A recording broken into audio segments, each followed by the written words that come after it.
Syaratnya supaya itu langgeng lestari, debat sampai ila yaumil qiyamah, berjanji sampai hari kiamat, selalu dibaca. Syaratnya Pak Anies dan Pak Muhaimin menang. Oleh karena itu, mari kita berjuang, mari kita semangat, mari kita menangkan. Siap? Siap? Menang itu wajib. Ayo. Kalah itu dosa. Syukur.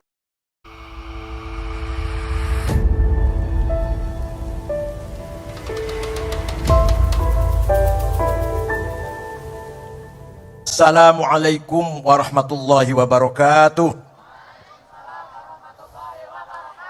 Bismillah, alhamdulillah, wassalatu wassalamu ala sayyidina wa maulana wa syafi'ina wa habibina Muhammad Rasulillah wa ala alihi wa sahbihi wa man tabi'a sunnatahu wa jama'atah min yaumina hadha ila yaumil ba'thi wan nahdah.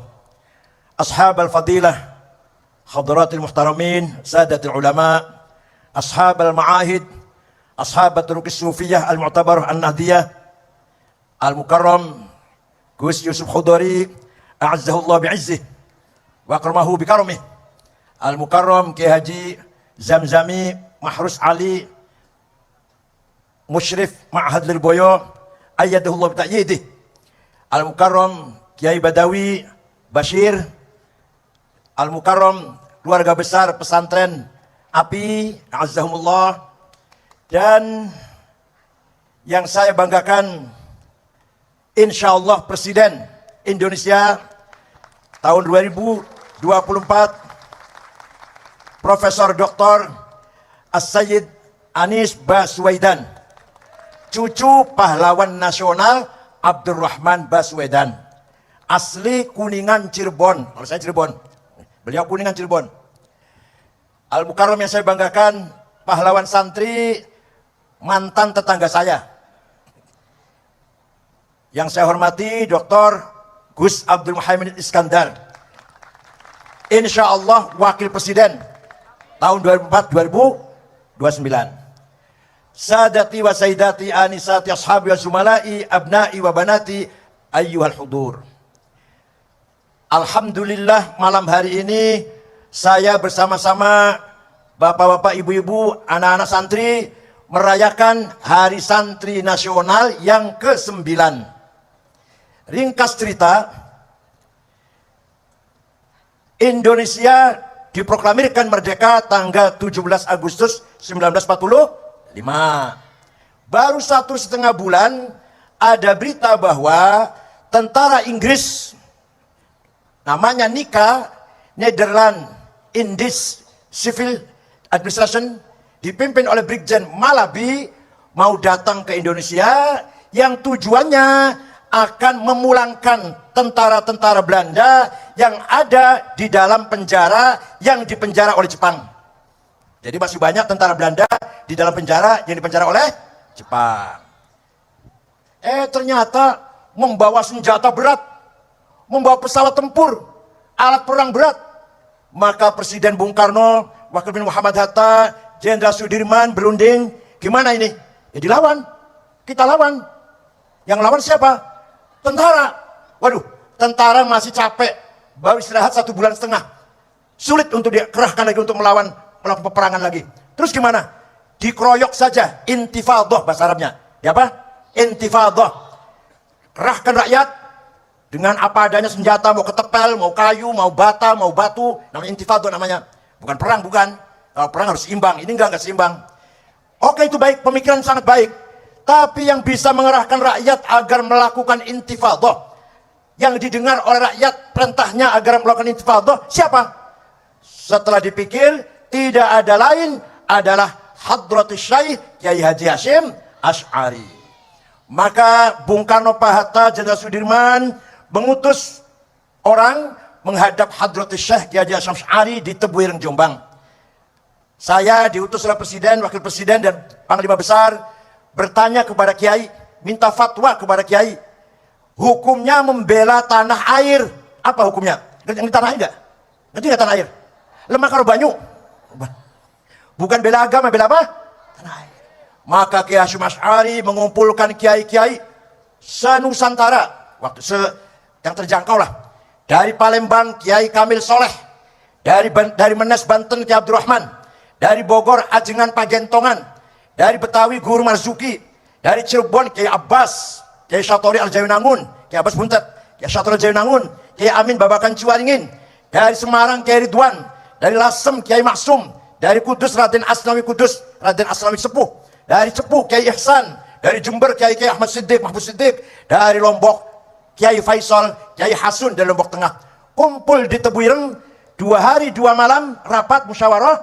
Akhirnya tanggal 22 Oktober keluarlah yang terkenal dengan nama resolusi jihad. Intinya bahwa membela tanah air hukumnya fardu ain, sama dengan sholat 5 waktu. Wajib setiap individu wajib membela tanah air, sama seperti wajib melaksanakan sholat 5 waktu. Man mata li ajli watanihi mata syahidan, wa man khana li watanihi halalun damuh. Barang siapa mati demi tanah airnya mati syahid, sama dengan membela agama. Barang siapa berkhianat kepada tanah airnya, berpihak pada penjajah, jadi mata-matanya penjajah, boleh dibunuh, tapi tidak mengkafirkan. Mbah Hashim tidak mengkafirkan, tidak kafir, tapi halal darahnya kalau ada orang Islam menjadi mata-mata penjajah, cecunguknya penjajah. Itulah ringkas dari resolusi jihad. Tanggal 25 Oktober pasukan nikah datang. Sudah kiai-kiai kumpul, masyarakat kumpul, Jombang, Mojokerto, Pasuruan, Surabaya, Sidoarjo, Gresik, Madura, semua sudah tidak sabar ingin siap perang. Kata Mbah Hashim Asy'ari, sabar, tunggu singa dari Cirebon. Dari mana? Dari mana? Saya Cirebon saya. Tunggu singa dari Cirebon, yaitu Kiai Abbas bin Abdul Jamil, pesantren Buntet Cirebon. Begitu Mbah Abbas datang, langsung ditunjuk menjadi komandan perang, diwakili oleh Kiai Haji Abdul Wahasbullah, mengambil posko satu rumah di desa Siwalan Kerto, Gang Pabrik Kulit, masih ada sampai sekarang. Itulah cerita sedikit tentang lahirnya resolusi jihad. Terjadi peperangan yang tidak seimbang, korban pun banyak, syuhada banyak, kurang lebih 20.000 orang gugur. Tapi alhamdulillah kita masih menang.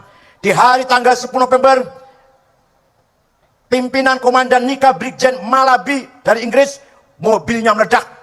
Mobilnya Malabi mati, ajudannya mati, supirnya mati. Yang masang bom di mobilnya Brigjen Malabi bukan tentara, tapi santri Tebuireng, namanya Harun. Sayang Harun tidak lari meninggalkan mobilnya Brigjen Malabi, malah melihat, ingin tahu hasilnya seperti apa. Dikira mercon, dikira. Harun pun gugur syahid bersama-sama Brigjen Malabi. Terjadi di Jembatan Merah, itu terjadinya. Itulah sekilas cerita perang 10 November. Nah, Kiai Abbas konon katanya, Kiai Abbas mampu menjatuhkan pesawat tempur. Ada pesawat tempur lewat mau ngebom, dilempar dengan biji tasbihnya, jatuh, kebetulan mesinnya rusak. Datang lagi mau ngebom, dilempar satu biji tasbihnya Kiai Abbas, jatuh, kebetulan pilotnya mabok habis minum arak. Satu lagi datang, walhasil 3 pesawat tempur dijatuhkan oleh Mbah Kiai Abbas dari Buntet Cirebon. Dan tasbihnya itu, salah satu biji tasbihnya itu dipegang oleh almarhum Gus Dur ketika Muktamar Cipasung, diberikan oleh Kiai Abdullah Abbas. Bagus sekalian, kita ini sebenarnya kaya. Kita ini sebenarnya nahnul aghniya walasnal fuqara. Apa? Nahnul walasnal, we are the rich empowered, we are not poor. Apa kekayaan kita? Satu, as-sarwatul ijtimaiyah. Apa? Sosial kapital. Nah, kita ini kaya. Konon kata Kementerian Agama, santri itu jumlahnya 4 juta lebih. 4 juta santri punya ayah dan ibu, berarti kali, sudah berapa itu kali? 3, 12 juta. Nanti santri itu nikah, punya mertua ayah, punya mertua ibu, berarti berapa? Sudah berapa itu? 4 juta kali 5 sudah. Nanti punya kakak ipar, adik ipar, punya kakak, punya adik, punya paman, berapa juta sudah? Ini kekayaan istimewa miliknya para santri. Kalau dimanage dengan baik, kalau ditertibkan dengan baik, kalau solid, pasti yakin Pak Anies dan Pak Muhaimin menang. Tinggal kita mampu tidak mensolidkan mereka ini. Wal yunziru qaumahum idza raja'u ilaihim. Tugas kiai-kiai, tugas para santri adalah mengerahkan, membimbing, memimpin masyarakat agar memilih pemimpin yang benar. Siap? Siap jadi pemimpin masyarakat? Agar memilih pemimpin yang benar? Kapan lagi kalau bukan sekarang? Menang itu wajib. Menang itu wala tahinu wala tahzanu wa antumul a'launa in kuntum mu'minin. Kamu jangan kalah, kamu jangan rendah, kamu harus a'laun, di atas, menang kalau betul-betul kamu beriman. Jadi menang itu wajib, kalah itu dosa. Menang itu kalah, awas kalau kalah. Wala tahinu, jangan rendah diri, jangan minder, jangan kalah. Wala tahzanu, jangan sedih, jangan pusing, jangan sumpek. Wa antumul a'lam, kamu ada di atas. In kuntum mu'minin, kalau benar-benar kamu orang yang beriman. Maka sekali lagi, sosial capital, kekayaan masyarakat harus kita manage, harus kita bimbing agar kita menjadi wa antumul a'laun. Jadi apa? Menang itu wajib, kalah itu alhamdulillah paham, alhamdulillah paham. Yang kedua, kita ini kaya dengan as-sarawatil thaqafiyah wal hadariyah. Kita kaya dengan modal kultur, modal tradisi, modal adat istiadat yang kita warisi dari luhur kita. Kita punya kitab kuning, orang lain tidak punya kitab kuning. Kita punya kitab. Tanpa pesantren, tanpa para santri, kitab kuning akan dibuang ke tong sampah. Tapi yang memelihara kitab kuning, yaitu hasil dari istihadnya para ulama, Sapinah, Sulam, Fathul Qorib, Fathul Mu'in, Fathul Wahab, Muhadzab, Majmu', Mahalli 40 jilid, Majmu' 24 jilid. Siapa yang memelihara itu? Para santri. Seandainya tidak ada santri, kitab kuning itu jadi kertas gombal, jadi sampah itu.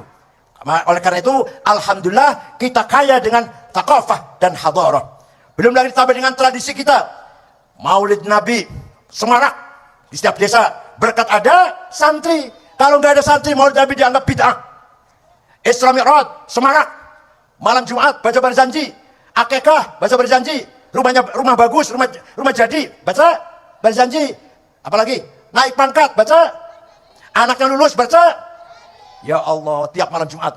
Insya Allah yang biasa yang selalu baca berjanji, insya Allah min ahli syafaati Rasulillah sallallahu alaihi wasallam. Kita punya tradisi Isra Mi'raj, kita punya tradisi halal bihalal, kita punya tradisi mengadakan nuzul Quran, kita punya tradisi yang lain dengan membaca salawat berjanji deba simtud durar burdah. Insya Allah kita akan mendapatkan syafaati Rasulullah sallallahu alaihi wasallam. Ini perlu dipertahankan. Siap? Jangan sampai berjanji hilang dari Indonesia. Jangan sampai deba simtud durar burdah hilang dari bumi pertiwi. Mari kita pertahankan baca berjanji, salawat dan seterusnya. Siap? Syaratnya supaya itu langgeng lestari, debat sampai ila yaumil qiyamah, berjanji sampai hari kiamat selalu dibaca. Syaratnya Pak Anies dan Pak Muhaimin menang. Paham tidak? Maka Fathul Mu'in dibaca, Fathul Qorib dibaca di pesantren, Jam'ul Jawami' dibaca, Tafsir Jalalain, Tafsir Ibnu Katsir dibaca, Alfiyat Ibnu Malik dibaca. Kalau presidennya debat berjanji dibaca di masyarakat, tahlilan, haul, tawasul, ziarah kubur, manakib akan langgeng ila yaumil qiyamah kalau presidennya paham boten. Hal tafhamuna kalami. Mudah-mudahan paham semuanya, ya gitu ya. Nah, yang ketiga, at-tarawatu syiariyah. Kita kaya dengan kapital simbolik. Kita kaya itu. Santri itu punya simbol. Pakai sarung, pakai kopiah, kadang-kadang nggak pakai celana dalam, kadang-kadang. Nggak, kalau saya pakai. Kita tahu, kita semua tahu, kopiah itu nggak mempengaruhi apa-apa. Sholat pakai kopiah dengan yang tidak pakai kopiah tidak ada nilainya kalau tidak khusyuk. Paham tidak? Sholat pakai sarung, yang satu pakai celana. Kalau yang pakai sarung tidak khusyuk, yang celana khusyuk, mana yang baik? Yang celana. Tapi walaupun itu sekedar simbol, harus kita pertahankan. Santri harus pakai kopiah dan pakai sarung kalau sholat. Paham tidak? Itu kekayaan simbol. Cium tangan kiai, cium tangan orang tua, cium tangan habaib, itu simbol para santri. Betul tidak? Silahkan Anda mondok di luar negeri, tapi pulang tetap berbudaya Indonesia. Silahkan sekolah di Arab, silahkan sekolah di Amerika. Pak Anies Amerika nih, Pak Anies nih, sekolah Amerika ini. Makanya bukan Wahabi, bukan. Sekolah Amerika. Aklaniyin, nasionalis. Sekolah di Amerika silahkan sekolah di Eropa silahkan, di Arab silahkan. Saya 13 tahun di Arab. 13 tahun. Pulang bawa anak 4. Pak Quraish Shihab 14 tahun. Pak Agil Munawar 14 tahun. Pulang bawa, ya entah banyak entah sedikit, ilmu yang saya bawa. Bukan bawa budaya. Budaya kita, Indonesia, yang paling unggul daripada budaya-budaya asing. Paham betul? Itu namanya as-salawatus syiariyah. Kapital, simbolik kapital. Paham gak? Ya. Tinggal yang belum punya kita ini, itu kekayaan kita. Apa tadi? Nomor satu tadi, sosial. Warganya banyak, santri ini. Yang kedua, thaqafah dan hadarah. Punya kitab kuning, punya ilmu yang dilahirkan dan diwariskan dari para ulama. Yang ketiga, kita punya simbol. Yang keempat, yang masih jauh dari yang kita harapkan, as-tarawatul maliyah. Kekayaan finansial. Kita masih rata-rata mustahidin, belum muzakin, insyaallah. Rata-rata apa? Wal yakhshal ladina law taraku min khalfihim dzurriyyatan dhi'afan khafu 'alaihim falyattaqullaha wal yaqulu qawlan sadida. Apa artinya? Jangan sampai kamu orang mukmin mati meninggalkan anak cucu yang melarat. Dzurriyyatan dhi'afan. Orang mukmin, orang santri terutama, kalau mati harus meninggalkan harta yang diwarisi oleh anaknya sehingga anak keturunannya sejahtera. Paham tidak? Walaqad katabna fi zaburi min ba'di dzikr annal ardu yarithuha ibadiyas salihun. Saya wajibkan, saya tetapkan bahwa kekayaan alam ini emas, berlian, minyak, gas, nikel, batu bara, boksit, mening, biji besi, tembaga, saya tetapkan untuk siapa itu? Untuk hamba-hambaku yang soleh. Paham tidak? Allah mewajibkan kita kaya. Allah mewajibkan kita. Jadi kaya itu wajib, melarat itu. Alhamdulillah paham. Kaya itu, melarat itu. Yang terakhir, yang harus kita perjuangkan. As-sarawatus siyasiyah. Modal politik. Modal dulu yang membangun Nusantara ini para aulia. Yang jadi raja di Cirebon, Sunan Gunung Jati. Yang jadi raja di Surabaya, Sunan Ampel. Yang jadi raja di Kudus, Sunan Kudus. Yang jadi raja di Banten, Maulana Hasanuddin. Paham? Dulu para wali pegang politik. Kenapa kita sekarang di pinggiran cukup jadi penonton? Mau nggak itu? Oleh karena itu, politik pun harus kita rebut. Ada yang ngomong, kiai-kiai jangan berpolitik, salah besar. Mbah Hashim berpolitik, Kiai Sattori Arjanangun, Kiai Abbas berpolitik, Kiai Wahid Hashim, Kiai Wahab berpolitik. Bahkan Kiai Wahid Hashim, bapaknya Gus Dur, salah satu tim 9 panitia persiapan kemerdekaan Indonesia. Tim 9 inti yang menyiapkan kemerdekaan Indonesia. Ketuanya Insinyur Soekarno, sekretarisnya Haji Muhammad Hatta, anggotanya Haji Agus Salim, Kahar Muzakir, Wahid Hashim, bapaknya Gus Dur. Paham tidak? Abi Kusno, Laimena, Maramis, yang non-muslim 2 non-muslim, yang lainnya muslim semua. Jadi Kiai Wahid Hashim bapaknya Gus Dur, ulama yang berpolitik dan melahirkan, ikut serta melahirkan negara Republik Indonesia. Jangan dikira tanggal 10 November resolusi itu perjuangan hanya itu ya, tidak. Perjuangan para kiai melawan penjajah jauh sebelum 10 November 45. Kiai Zainal Mustafa dari Tasikmalaya dipenggal kepalanya oleh Jepang di Ancol karena tidak mau setor beras, tidak mau setor padi, melarang masyarakat Tasikmalaya setor padi, dipenggal di Ancol oleh Jepang sebelum merdeka. Kiai Ilyas, bakatnya kapten, Kiai Ilyas dari Lumajang diberondong oleh Jepang sebelum merdeka. Jadi perjuangan kiai bukan hanya resolusi tahun 45, bukan. Jauh sebelum itu, para kiai, para santri sudah berjuang dan berkorban banyak. Ribuan kiai wafat, gugur syahid sebelum tahun 45. Paham tidak? Jadi jangan dianggap kalau dari kiai itu berjuangnya hanya 22 Oktober 45. Enggak. Sebelum itu kiai-kiai sudah berjuang. Sedikit saya ingin menceritakan lahirnya Hari Santri. Presiden Jokowi ketika kampanye pertama, dalam kampanye mengatakan demikian, kalau saya nanti menang jadi presiden, akan ada Hari Santri. Ya, menang. Pak Jokowi menang kan? Pak Jokowi akan menetapkan Hari Santri tanggal 1 Muharram. Saya menghadap dan matur, yang terhormat Bapak Presiden, nyuwun sewu, nyuwun pangapunten, kula matur. Kalau tanggal 1 Muharram tidak layak jadi Hari Santri. Karena itu awal tahun Hijriah milik umat Islam sedunia. Jadi tanggal berapa? 22 Oktober. Di mana peranan santri sangat menentukan ketika itu. Dengan Rasul Hasyim Asy'ari.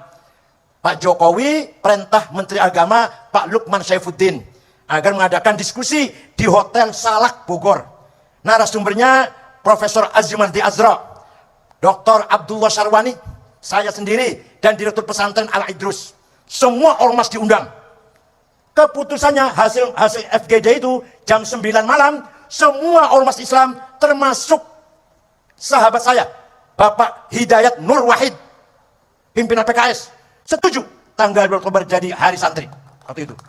Alhamdulillah, Menteri Agama lapor ke Presiden, semua ormas Islam sudah setuju. Saya dari luar atas nama Nahdlatul Ulama, Pak Muhaimin dari parlemen juga mengusulkan tanggal 22 Oktober. Jadi bukan hanya Pak Muhaimin, saya juga itu.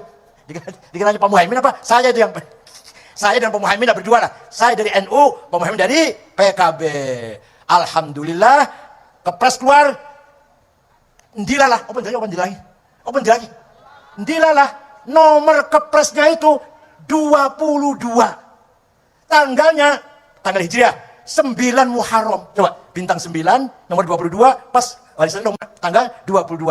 Kersane Gusti Allah. Oleh karena itu kita bangga, kita harus merayakan setiap tahun Hari Santri agar kita menyemangati para pahlawan, para ulama, para kiai, para santri terdahulu yang telah banyak berjuang untuk merebut kemerdekaan Indonesia. Dulu waktu pertama kali merdeka, tentara itu yang dipimpin oleh ulama ada 20 batalion. Dikira kiai enggak jadi tentara, Pak? Dulu kiai di depan perang. Kiai Munasir Ali, bapaknya Pak Rozi Munir, jadi komandan. Kiai Yusuf Hasyim dari Tubuh Ireng, Brigjen Mukhlas, Abdul Manan, Kiai Sulam Samsun, itu semua kiai-kiai komandan batalion. Ada 20 ketika berjuang melawan Belanda, melawan Jepang, yang dipimpin oleh kiai ada 20 batalion tentara. Tapi kiai, ya maklum kiai ya, setelah merdeka kebanyakan nggak terus karir di tentara, kembali ke pesantren jadi kiai. yang lanjut ada, yang lanjut Brigjen Abdul Manan, Brigjen Sulam Samsun, siapa lagi?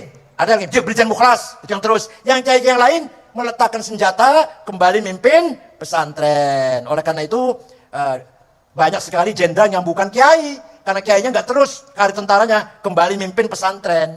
Sekarang sudah saja kita sadar, kita harus dengan semangat, himmah yang luar biasa. Apa? Himmah, apa? Muhammadun qaimun lillahi dhu himami, Muhammadun sadiqul aqwali wal kalimi. Nabi Muhammad orang yang himmahnya besar, nggak mau kalah. Nggak mau kalah. Suatu ketika Nabi Muhammad dinasihati pamannya Abu Talib. Muhammad, leren disik dakwahnya. Berhenti dulu dakwahnya. Kamu itu akan diancam, akan dibunuh oleh Abu Jahal CS. Coba kalau kamu gimana kalau kamu? Kalau kamu dikandani, dinasihatin, leren disik, berjuangnya leren disik, akan dibunuh kamu itu. Langsung leren ya? Ya, mudah alhamdulillah Nabi Muhammad bukan kamu, alhamdulillah. Nabi jawabnya, wallahi ya ammi law wada'u syamsa fi yamini wal qamara fi yasari ala an atruka hadzal amr ma taraktu hatta ahlika duna. Apa artinya? Demi Allah wahai paman, seandainya Abu Jahal CS meletakkan matahari tangan kananku, bulan di tangan kiriku, agar aku berhenti dakwah, saya tidak akan berhenti sampai menang. Coba. Islam harus menang. Itu namanya apa namanya? Himmah. Apa namanya? Para sahabat juga himmahnya besar. Wali Songo himmahnya besar. Kiai Hasyim Asy'ari himmahnya besar. Apa kata Kiai Hasyim? NU harus besar. Besar belum NU sekarang? Besar. Di Indonesia ada NU. Di daerah yang minoritas muslim pun ada Itu berkat himmahnya Kiai Haji Hasyim Asy'ari. Alhamdulillah, kita harus bangga menjadi pengikut beliau-beliau, ulama ilmu mukhlisin, ulama ahli ibadah yang ikhlas mempersembahkan amalnya lillahi ta'ala walil waton. Maka Kiai Hasyim Asy'ari, Kiai Wahab, dan Kiai yang lain, mujahid muslim dan pejuang nasional, pejuang nasionalis. Jadi Kiai Hasyim itu pejuang nasionalis dan pejuang Islam. Dua-duanya, pejuang Islam dan pejuang tanah air. Beda dengan Timur Tengah. Pada Timur Tengah, yang nasionalis tidak berjuang Islam. Yang berjuang Islam tidak nasionalis. Yang berjuang Islam, Said Qutb, Muhammad Qutb, Al-Ashmawi, Zaki Muhandis, Hasan Hudaybi, Umar Martin Insani, berjuang Islam, bukan nasionalis. Yang nasionalis tidak berjuang Islam, Saddam Hussein, Hafid Asad, Hasan Bakar, Jamal Nasir, Sa'ad Zaglul, Muammar Gaddafi, Habibur Rebah, Ja'far Numeri, dan lain-lain. Itu orang berjuang nasionalis, tapi dengan semangat nasionalis, mengusir penjajah, tapi tidak berjuang untuk Islam. Di kita, kiai, pejuang agama dan pejuang nasionalis. Kiai Mahrus Lirboyo, Kiai Ali Maksum, Kerapiak Jogja, dan kiai-kiai yang lain. Kiai Abbas Buntet apalagi, dan kiai-kiai yang lain. Termasuk kakeknya Pak Anies Baswedan, itu adalah pahlawan nasional yang menghubungkan pergi ke Timur Tengah, mencari dukungan kepada Indonesia, pergi ke Palestina, ketemu dengan Mufti Palestina Amin Al-Husaini, pergi ke Mesir, pergi ke Saudi, itu kakeknya Pak Anies Baswedan, mencari dukungan kemerdekaan Indonesia tanggal 17 Agustus 1945. Oleh karena itu, mari kita berjuang, mari kita semangat, mari kita menangkan. Siap? Siap? Menang itu wajib. Ayo. Kalah itu dosa. Syukran wa dumtum fil khair barakati wan najah. Wallahul muwaffiq ila aqwamit thoriq. Wassalamualaikum warahmatullahi wabarakatuh.